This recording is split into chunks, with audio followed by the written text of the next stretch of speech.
So I'm going to review a video. The original has already been published. It's titled Unintentional Exorcist Voice.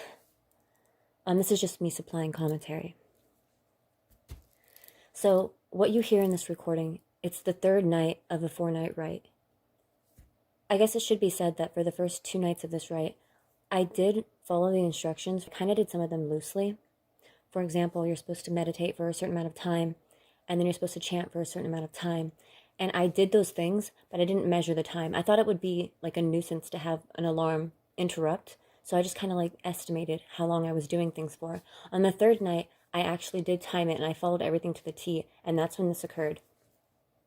So I started recording because as I was chanting, I noticed that my voice was starting to change. It sounded a lot like the girl from The Exorcist. And I understand that people can deliberately do these voices, but I'll say it out loud, like I swear on my life, I was not doing this on purpose. In fact, I was making every effort to resist sounding like this. I was trying to sound normal. I was trying to make my voice come out normal and regulate that and have it, and resist it. I wanted to prove to myself that it was a genuine phenomenon. I wanted to show that I wasn't somehow doing it, like it wasn't me. So I was doing my absolute best to make it stop, and I physically could not. And the video gets really interesting about 2 minutes and 4 seconds in, because I feel like you can actually hear like my throat like restructuring, like it was restricting, I guess. And I looked it up, I Googled it. It seems it's called spasmodic dysphonia. But I mean, what are the odds that this would develop as I was chanting Lilith's names? I just want to say that science has answers, but tries to discredit magic.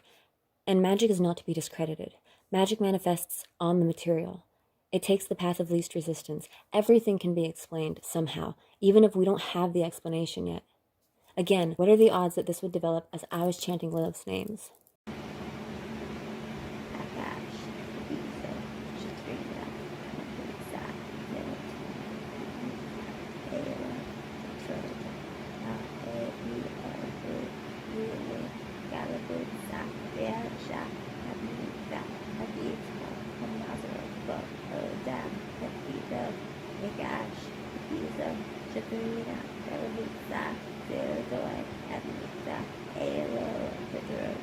So at like 53 seconds in, I start to continue at a whisper, because I realized that that was the only way to get my voice to sound semi-normal. But I think even then, you can hear that it's like restricted, like it's tight.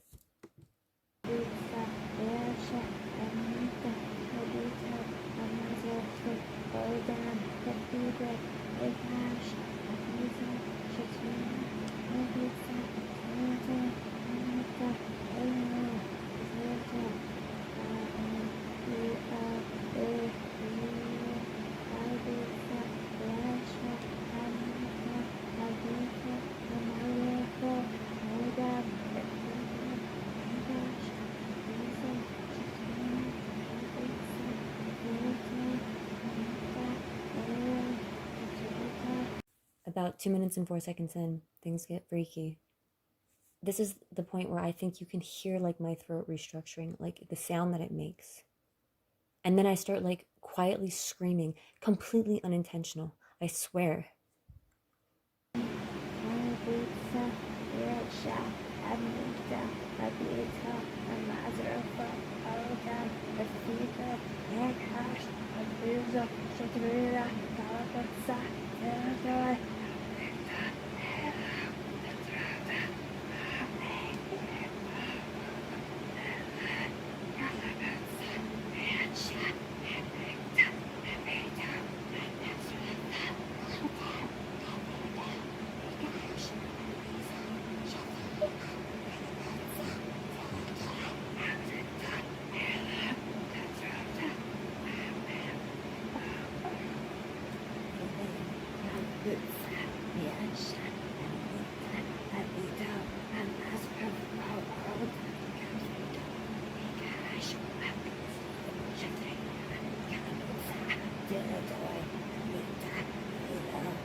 Oh, and I almost forgot to mention, because it's possibly unrelated, but for like 2 to 3 days now, definitely 2 days, possibly three, the door, like, into my room, on my side of the door, absolutely reeks of blood.